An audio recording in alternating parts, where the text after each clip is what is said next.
शादी के बाद ससुराल में बहू का वो पहला दिन जो किचन में गुजरता है, बहुत घबराहट तारी करने वाला होता है। मेके में सैकड़ों बार किए गए काम इस नई जगह पर करना बहुत मुश्किल मरहला लग रहा होता है।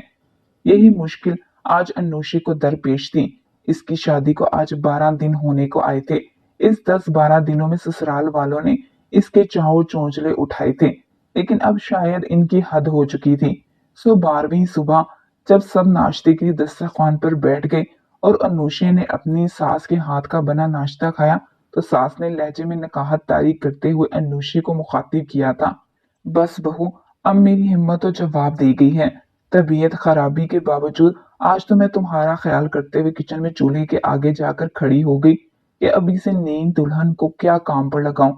लेकिन भाई, अब तुम जानो वो तुम्हारा काम। जोड़ों के दर्द ने तो मेरा ऐसा पीछा पकड़ रखा है कि 5 मिनट खड़ा रहना मुहाल लगता है। किचन तो आज से तुम्हारे सपुर्द।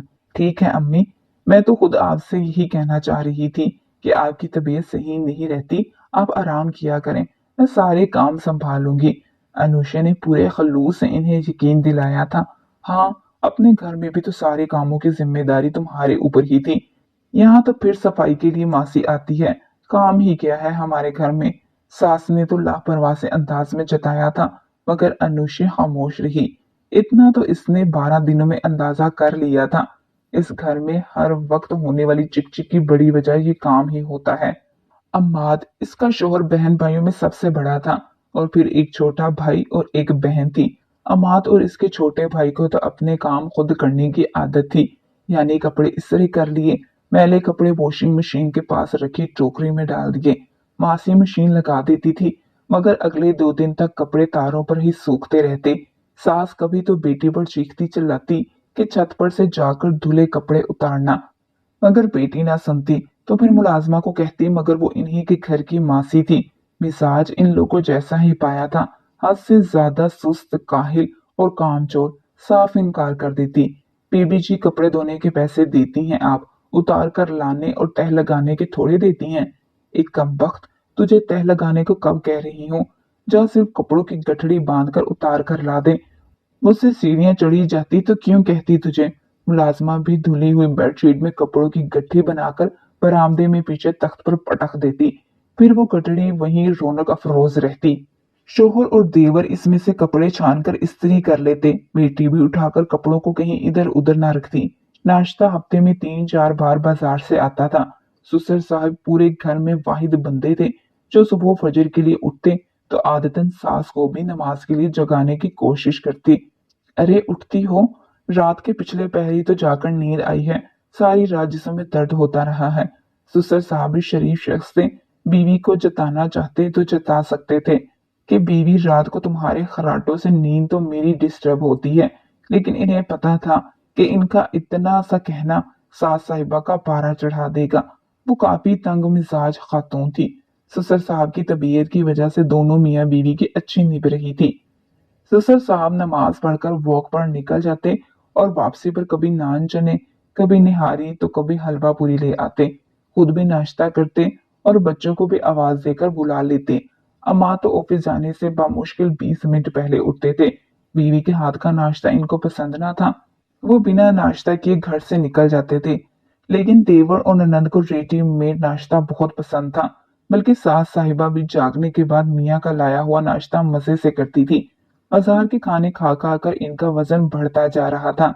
बीमारी वाकई इनकी जान को चिमटी रहती थी, लेकिन वो इन औरतों में से थी जो बीमारियों को बढ़ा चढ़ाकर बयान करने के साथ साथ तंदुरुस्ती की हालत में भी खुद पर जबरदस्ती बीमारी तारी रखती थी। घर में रुपए पैसे की कोई तंगी ना थी, मगर सलीके का फुकदान था। सफाई सुथराई और कपड़े धोने के लिए मासी रखी हुई थी, बल्कि अक्सर सास साहिबा फालतू पैसे देकर इससे बर्तन भी धुलवा लेती थी। इन्हें बस दोपहर का खाना बनाना होता था। खाना वो वाफिर मिकदार में पकाती थी। 2 वक्त खाकर जो बच जाता वो फ्रीज कर देती। 2-3 दिन बाद वही सालन दोबारा गर्म करके खा लिया जाता। सबसे बड़ा अम्मा था, जो पढ़ लिख कर बरसरे रोजगार हुआ तो सास साहिबा के दिल में बेटे के सर पर सेहरा सजाने की ख्वाहिश बेदार हुई। मोहल्ले की ही रिश्ता करवाने वाली खाला जी से मदद ली गई। 2-4 रिश्ते देखने के बाद सास साहिबा का जी अनुशे पर आ गया। वो मुतवस्सित घराने की खूबसूरत और पढ़ी लिखी लड़की थी। अनुषा के वालिद लाइब्रेरियन थे और अम्मी शहर के अच्छे प्राइवेट स्कूल की वाइस प्रिंसिपल थी। अनुषा के वालिदैन को रिश्ता काफी माकूल लगा क्योंकि अम्माद पढ़ा लिखा और बरसरे रोजगार था।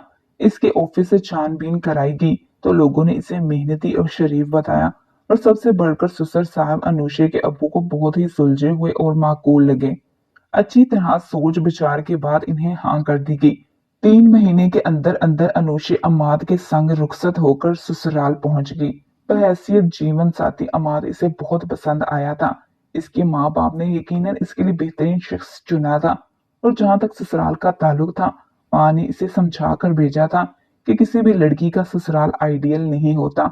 लड़की अपनी समझदारी और मामला फहमी से काम लेकर ससुराल में अपने लिए खुद आसानियां पैदा कर सकती है और यही लड़की की सलाहियतों का असल इम्तिहान होता है।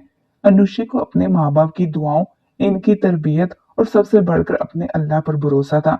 इसे यकीन था बहुत जल्द इस अजनबी सरजमीन पर वो अपने कदम मजबूती से जमा लेगी। शुरू शुरू में तो सास और ननंद मुरव्वत का मुजाहिरा करते हुए इसे कामों से रोकती थी। दुल्हनों वाला प्रोटोकॉल भी दिया गया, लेकिन थोड़े दिनों के बाद नई दुल्हन के चाऊ चौंचले उठाने के अरमानों की शिद्दत में खातिर ख्वाह कमी आई और आखिर 12वें दिन तो इसे किचन का चार्ज दे ही दिया गया। अनुषा ने तो सुकून का सांस लिया था क्योंकि फारिग बैठने की इसे आदत भी ना थी और जब घर के कामों के लिए हंगामा बर्पा होता तो इसे ख्वामखा ही अपना आप कसूरवार लगने लगता। इसकी अम्मी भी वर्किंग वूमेन थी, लेकिन हर काम बहुत नज्म ज़ब्त और सलीके से अंजाम पाता था। अनुषा ने भी बहुत छोटी उम्र से ही माँ का हाथ बटाना शुरू कर दिया था, लेकिन यहाँ ससुराल में मामला मुख्तलिफ था। वो एक बार किचन में घुसी तो किसी और ने झांकने की जरूरत भी महसूस नहीं की, हालांकि वो किचन में पहली बार काम कर रही थी। बेतरतीब किचन में इसे चीजों के सही ठिकानों का इल्म ही ना था। वो वाकई परेशान और नर्वस हो रही थी और शायद इसी घबराहट में मसालों का तनासुब कुछ गड़बड़ हो गया था। पहली बार वो इतना अच्छा खाना ना बना पाई जितना वो चाह रही थी, लेकिन बहुत बुरा भी ना बना था, गुजारे लायक था। सास साहिबा ने खाना खाते हुए तंज कर डाला था, ए बहू, तुम्हारे घर में जब भी खाना खाया यही बताया जाता था कि तुमने बनाया है। सच सच बता, अम्मा बनाती थी या बाजार से आता था? अनुषा तो पानी पानी हो गई। अगले रोज इसने बहुत दिल लगाकर खाना पकाया और इस दिन वाकई खाना जबरदस्त बना था, लेकिन सबने चुपचाप खाना खा लिया। किसी ने तारीफ के 2 बोल तक ना बोले।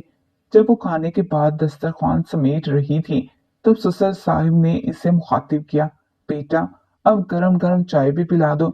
जितना मजेदार खाना खिलाया है, चाय भी ऐसी ही लाजवाब होनी चाहिए। इतनी सी हौसला अफजाई पर अनुषा का दिल खिल उठा था। अभी बनाती हूँ अब्बू, इसने अदब से जवाब दिया। चेहरे पर बड़ी प्यारी सी मुस्कुराहट फैल गई थी, लेकिन सास से ये मुस्कुराहट हजम ना हुई। ससुर पर जी ही जी में गुस्सा भी आया कि शादी को 30 बरस होने को आए थे, कभी मियाँ जी ने आज तक किसी खाने की तारीफ में एक लफ्ज ना कहा था और बहू को तो दूसरे ही दिन सर पर चढ़ाया जा रहा था। उन्होंने अपने शोहर के फिक्रे का असर जायल करना जरूरी समझा था। चावलों में मामूली सी कसर रह गई थी बहू, आज तो तुम्हारा दिल रखने को चुपचाप खा लिया है, मगर आइंदा जरा ख्याल रखना। दवाइयाँ खा खा कर मेरा तो मैदा वैसे ही बिगड़ा रहता है। खाने में जरा भी ऊंच नीच हो जाए ना तो मेरे मैदे में दर्द बढ़ जाता है। हालांकि चावलों में जरा सी भी कमी नहीं थी। खिले खिले चावलों वाला खुश जायका पुलाव बनाया था। फिर भी अनुषा ने फर्माबरदारी से कह दिया था, आइंदा वो इस बारे में ख्याल रखेगी। और जब अगली बार सास के कहने की वजह से चावल जरा ढीले रखे तो ननंद ने खूब मजाक उड़ाया, ये कैसे बनाकर रख दी है चावल भाभी, हम कोई बीमार है जो ऐसी खिचड़ी खाएं? अनुषा का मुंह तो सुर्ख हो गया, मगर वो फिर भी खामोश रही। लेकिन हर गुजरते दिन के साथ इसकी बर्दाश्त जवाब देती जा रही थी। वो जितना मर्जी दिल लगाकर खाना पकाती, सास कोई ना कोई नुक्स निकाल ही देती। तंग आकर इसने अपनी माँ से इस बारे में मशवरा तलब किया, बेटा तुम इनसे तरीका पूछकर खाना बनाया करो। अम्मी प्लीज डांटिएगा मत, मैं अपनी सास की बुराई नहीं कर रही, लेकिन इन्हें खाना बिल्कुल भी बनाना नहीं आता। अब तक इनके हाथ की बनी जो भी चीज खाई है इंतहाई बेजायका होती है। इनके तरीके से पकाने लगी मैं तो खाना पकाना भूल जाऊंगी। अरे बेटा, मैंने ये कब कहा तुम इनके तरीके के मुताबिक पकाया करो? पर अम्मी अभी तो आपने मुझसे कहा कि इनसे पूछकर खाना बनाया करो। हाँ, तो मैंने सिर्फ यही कहा ना कि तुम इनसे तरीका पूछकर खाना पकाया करो। यानी सिर्फ पूछने की हद तक पकाओ अपनी मर्जी से, जो तुम्हें मुनासिब लगे। देखो बेटा, बाज लोगों की आदत होती है कि वो अपना इख्तियार तो दूसरों के सुपुर्द कर देते हैं, लेकिन कोई इनकी जिम्मेदारी को इनसे बेहतर अंदाज में निभाए तो लाशऊरी तौर पर वो ये बात बर्दाश्त नहीं कर पाते और बिला वजह की तनकीद शुरू कर देते हैं। जहां तक मैं तुम्हारी सास को समझ पाई हूँ, उन्होंने तुम्हें किचन का चार्ज दे तो दिया है, लेकिन ये बात कभी कभार इन्हें कॉम्प्लेक्स में मुब्तला कर देती है। बस यूं समझ लो कि अपनी राजधानी में किसी और की शराकत बर्दाश्त करना मुश्किल काम होता है। तुम ऐसा तर्ज अमल अपनाओ कि वो तुम्हें अहमियत मिलने पर खुद को गैर अहम ना समझने लगे, बल्कि इन्हें ये बावर करवाओ कि घर में इनका वजूद अभी भी बहुत जरूरी है और अहम है। तुम अभी अपने कामों में इनकी राय की मुख्ताज हो। मुझे उम्मीद है कि फिर वो तुम्हारे कामों में नुक्ताचीनी नहीं करेंगी, और अगर इनकी रविश बरकरार रही तो फिर कोई और तरकीब लड़ाएंगे। लेकिन बेटी को कोई और तरकीब लड़ाने की जरूरत ही महसूस न हुई, क्योंकि माँ की तरकीब कारगर रही थी।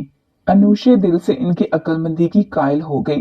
खाना पकाने से पहले अपनी सास से एक बार तरीका पूछ लेती और इस तरीके में अपनी मर्जी के रद्दो बदल के साथ खाना पकाती थी। और अगर कोई तारीफ करता तो फराग दिली से क्रेडिट सास को दे देती कि अम्मी से पूछ पूछ कर बनाया है। सास ये जवाब सुनकर मुत्तमिन हो जाती। इसी तरह रोजमर्रा जिंदगी में बहुत से छोटे बड़े मामलात ऐसे ही थे जो अनुषा ने समझदारी से निपटाए थे। अब इसकी शादी को 3 वर्ष होने को आए थे और अल्लाह ने इसे एक बहुत प्यारे बेटे से भी नवाज दिया था। मजमूई तौर पर तो इसके ससुराल वालों से ताल्लुकात खासे खुशगवार थे, पर ये सब इसकी समझदारी और मामला फहमी की वजह से मुमकिन हुआ था। लेकिन जब कभी आस पड़ोस में किसी बहू और ससुराल वालों की खटपट का पता चलता तो ननंद मुस्कुराते हुए अपनी भाभी को जताती, देख लें भाभी, कदर करें हमारी, कितने अच्छे हैं हम। आज तक हमारी मामूली सी भी नोकझोंक नहीं हुई। इस बात पर अनुषा, जो कल नंद के कॉलेज के फंक्शन के लिए इमरजेंसी सूट सिलाई कर रही थी, मुस्कुराते हुए बोली, वाकई मैं बहुत लकी हूँ जो मुझे इतना आइडियल ससुराल मिला है। क्या जरूरत है तुझे इतना तैयार होकर कॉलेज जाने की, कम वक्त। पता भी है नजर लग जाती है तुझे। सास ने अपनी बेटी को टोका। इसमें कोई शक न था कि सास के सब बच्चे खूबसूरती की तारीफ पर पूरा उतरते थे, मगर ननंद पर तो आजकल अनोखा रूप चल रहा था। शायद जवानी की दहलीज पर कदम रखते ही लड़कियों पर अजीब निखार उतर आता है। इसी खूबसूरती ही की वजह से नमल ने अभी बीए भी पास ना किया था कि अच्छा रिश्ता आ गया। घर वालों को हाँ करनी ही पड़ी, तो खाला के जेठ के लड़के के साथ ननंद का रिश्ता तय पा गया। अनुषा पे आजकल दोहरी जिम्मेदारी थी। ननंद के साथ बाजारों के चक्कर लगते थे कि सास के जोड़ों के दर्द की वजह से इनका चलना फिरना मुहाल था। बाजार से वापसी पर ननंद तो खुशी खुशी घर वालों को शॉपिंग दिखाने लगती और अनुषा किचन की राह लेती। ये गनीमत थी कि अनुषा का बेटा दादी, चाचू और फूफो से बहुत मानूस था, इसलिए अनुषा को तंग ना करता था। कामों की ज्यादती की वजह से कभी कभार तो अनुषा बेटी के साथ लाड प्यार करने को तरस जाती थी। अनुषा कभी अपनी माँ से थकावट की शिकायत करती तो माँ प्यार से समझाती, कामों से होने वाली थकावट तो रात सोकर उतर जाती है बेटा, हर सुबह तुम ताजा दम होकर बेदार होती हो। शुक्र करो इस घर में तुम्हें कोई ज़हनी टेंशन नहीं है। फिर कुछ ही तो अरसे की बात है, तुम्हारे देवर की शादी हो जाएगी। देवरानी जब आएगी तो तुम पर से काम का बोझ कम हो जाएगा। लेकिन देवर से पहले इसकी छोटी ननंद की शादी थी और शादी ने तो इसे बुरी तरह थका ही डाला था। इस रोज जब वो अपने शोहर अमाद और ननंद के साथ ज्वेलर के पास गई थी, घर वापस लौटी तो पता चला ननंद के ससुराल वाले चूड़ियों और जूतों का नाप लेने आ रहे हैं। ननंद तो अपनी तैयारी में लग गई, लेकिन अनुषा के कांधों पर एक पुरतकल्लफ लंच तैयार करने की जिम्मेदारी आ पड़ी। फिर भी मुनासिब वक्त पर अच्छे तरीके से इसने हर काम को पाया तकमील तक पहुंचाया। ननंद के ससुराल वालों ने खाना खाकर दिल खोल कर तारीफ की, वाकई बहुत जायका है आपकी बहू के हाथ में, हर चीज लाजवाब होती है। ननंद फौरन ही बोल पड़ी कि भाभी वाकई खाना मजे का बनाती हैं, लेकिन तरीका अम्मी से पूछती हैं। बस यूं समझे कि रेसिपी अम्मी की और मेहनत भाभी की। अनुष्का ने दिल में ही शुक्र अदा किया कि इसे मेहनत का क्रेडिट तो किसी ने दिया। अल्लाह अल्लाह करके ननंद की शादी के हंगामे खत्म हुए। वो पिया देश सुधार गई। इसकी शादी के बाद अनुषा ने सुकून का सांस लिया था। अनुषा की ननंद भी अपने ससुराल में बड़ी बहू थी। शादी के 2 हफ्ते बाद इसे खीर पकवाई की रस्म पूरी करवा ली गई। इस दिन ननद बार बार माँ को फोन खड़का रही थी। ससुराल में पहली बार कुछ पकाते हुए वो बहुत घबरा रही थी। खीर के साथ साथ इसे दोपहर के खाने की भी तैयारी करनी थी। सास ने अपनी बेटी को पकाने का तरीका भी बता दिया। पास खड़ी अनूशे का जी चाहा कि वो सास के हाथ से फोन लेकर खुद अपनी ननद को गाइड करे, लेकिन सास ने पहले ही खुदा हाफिज कहकर फोन बंद कर दिया। बहू, मेरे सर में तेल की मालिश कर दो, थोड़ी देर बाद मैं नहाऊंगी, सास ने इससे मुखातिब किया। अनुशे ताबेदारी से सास का हुक्म बजा लाई। इनके सर में तेल लगाकर इनके कपड़े प्रेस किए। इतने में देवर के कुछ दोस्त आ गए। भाभी प्लीज चाय के साथ कुछ और हो सके तो बना दीजिए, आज बहुत अरसे बाद मेरे दोस्त आए हैं। अनुशा ने झटपट आलू उबालने के लिए रख दिए। इतनी जल्दी तो आलू के कटलेट्स ही बन सकते हैं। फ्रिज में पड़े मिठाई के डब्बे में से 4-5 रसगुल्ले बरामद हो गए, छोटी सी प्लेट में सजा दिए गए। मिठाई निमको और कटलेट सजाकर देवर को आवाज देकर बुलाया। थैंक यू भाभी, थैंक यू सो मच। वो भाभी की क्विक सर्विस पर बहुत ही शुक्रगुजार हुआ। शाम के वक्त ननद का फोन आया। इसका मूड सख्त ऑफ था। अम्मी, पता नहीं आपने कैसा तरीका बताया था, मुझसे तो कोई भी चीज ढंग की नहीं बनी। ससुराल में पहला इंप्रेशन खराब पड़ गया। माँ से हफ्गी का इजहार करके फोन बंद कर दिया। भूल चूक खुद से हो गई और नाम माँ का लगा रही है, कमीनी कहीं की। 2-3 दिन बाद फिर नमल का फोन आया। माँ से किसी डिश का तरीका पूछ रही थी। पता नहीं पिछला तजर्बा भूल गई थी या माँ से पूछे बिना कोई चारा ही ना था। आज अनुशे सास के पास ना थी, वरना वो जरूर इनके हाथ से मोबाइल लेकर अपनी ननद को सही तरीका बता देती। शाम को ननद अपने शोहर के साथ आ गई। थोड़ी देर बाद इसका शोहर चल पड़ा। अनुशा ने उठते हुए नंदोई को कहा कि हम आपका रात के खाने पर इंतजार करेंगे। नंदोई बहुत शुक्रिया भाभी कहकर चलता बना। अनुशा कुछ देर तो सबके साथ बैठी रही, फिर उठकर किचन में चली गई। घर में नई ब्याही बेटी को दाल सब्जी तो नहीं खिलाई जा सकती, कुछ न कुछ एहतमाम तो जरूरी था। वो फ्रिज खोलकर चीजों का जायजा लेने लगी। फ्रीजर में चिकन मौजूद था। इसने चिकन कढ़ाई बनाने का सोचा था। फिर ख्याल आया कि ननद से ही पूछ ले कि इसका कुछ और खाने को जी तो नहीं चाह रहा। लाउंज में दाखिल होने से पहले ही इसे ठटक कर रुकना पड़ा, क्योंकि ननद वहां धुआंधार अंदाज में रो रही थी। सच अम्मी, मैं बता नहीं सकती आज कितनी इंसल्ट हुई मेरी। पूरा घराना इकट्ठा था खाने की मेज पर। मेरे हाथ का बना खाना खाकर हर किसी ने अपने अलग ही कमेंट्स दिए। बज़ाहिर सब मजाक कर रहे थे, लेकिन शर्मिंदगी के मारे मेरा बुरा हाल हो रहा था। आपको जाने मुझसे क्या दुश्मनी है जो मुझे उल्टे सीधे तरीके बता देती हैं। पहली बार मैंने सोचा था कि मुझसे ही कोई भूल चूक हुई है। आज तो मैंने आपको फोन किया था और नोटबुक साथ रखी थी। जो कुछ आप बताती गई मैं नोट करती गई। इसी के मुताबिक खाना पकाया जो इतना बदमजा और बुरा बना। अरे माँ हूं मैं, तेरी दुश्मन थोड़ी ना हूँ। क्यों गलत बताने लगी तुझे भला? तू मुझ पर बिगड़ रही है। इतने में देवर बोला, तुम अम्मी से क्यों पूछती हो? अम्मी तो आउट ऑफ प्रैक्टिस हो रही हैं। तुम अनुशे भाभी से पूछ लिया करो। भाभी भी तो अम्मी से ही तरीका पूछ कर पकाती हैं। अम्मी इन्हें तो लाजवाब तरकीबें बताती हैं और मुझे जाने क्यों ठीक से कुछ नहीं बताती। देवर जो अपने बहन भाइयों में सबसे मुंहफट और बदलिहाज था, इससे अब मजीद जब्त न हो सका था। कहने लगा, अनुशे भाभी की शादी को 3 वर्ष होने को आ रहे हैं और भाई तुम्हारी याददाश्त इतनी कमजोर नहीं होगी कि तुम्हें याद ही ना हो कि 3 वर्ष पहले इस घर में खाना वगैरह बनने की क्या रूटीन थी और कितना लाजवाब खाना बनता था। अक्सर बाजारी खाने खाते थे हम और अम्मी एक दिन पकाकर 3 दिन तक हमें खिलाती रहती थी। शायद इसीलिए हम सब बाहर के खाने को तरजीह देते थे। घर का जायकेदार खाना क्या होता है, इस बात का हमें इल्म तो अमाद भाई की शादी के बाद पता चला। और तुम आज जो बिला वजह रोती धोती मेके आ गई हो, अपने अंदर कुछ बर्दाश्त पैदा करो। तुम्हें तो इंतहाई बद जायका खाना पकाने पर बातें सुननी पड़ी ना, जबकि भाभी को तो अच्छा पकाने के बावजूद तनकीद का निशाना बनना पड़ता था। भाभी अक्लमंद थी। तरीका अम्मी से पूछकर अपनी मर्जी का खाना पकाने लगी। अम्मी भी खुश और हम सब भी खुश। ये होता है अकल का दुरुस्त इस्तेमाल। मगर तुम में अकल हो तब ना। देवर ने तो सूरत हाल का ऐसा बेलोक तजजिया किया था। बाहर खड़ी अनुशे देवर की बात सुनकर हैरान रह गई। इसे हरगिज अंदाजा ना था कि वो इतना बारीक बीन होगा। सास तो बेटी की बात सुनकर कुछ बोलने ही लगी थी। इस ससुर साहब बोल पड़े, मेरा बेटा सही कह रहा है। तुम्हें अपनी माँ की बजाय अपनी भाभी की रहनुमाई दरकार है बेटी। सिर्फ खाना पकाने के मामले में ही नहीं, बल्कि ससुराल में किस तरह एडजस्ट हुआ जा सकता है, तुम्हें बेहतर तौर पर तुम्हारी भाभी गाइड करेगी। जिस तरह तुम्हारा भरा पड़ा ससुराल है, इसी तरह अनुष्य पर भी भरे पड़े ससुराल की जिम्मेदारी पड़ी थी, और वो ये जिम्मेदारी एहसन तरीके से निभा रही थी। इस पर इस बच्ची की मजीद अच्छाई ये कि हर आई गई के सामने तस्लीम करती है इसका ससुराल एक आइडियल ससुराल है, जबकि सच तो ये है कि वो खुद एक आइडियल बहू है। तुम्हें अपनी भाभी से ही सबक लेना होगा कि वो किस तरह खुद से वाबस्ता तमाम रिश्तों को खुश असलूबी से निभा रही है। सुसर साहब बोल रहे थे और दरवाजे की ओट में खड़ी अनुषी की आंखें भीग गईं।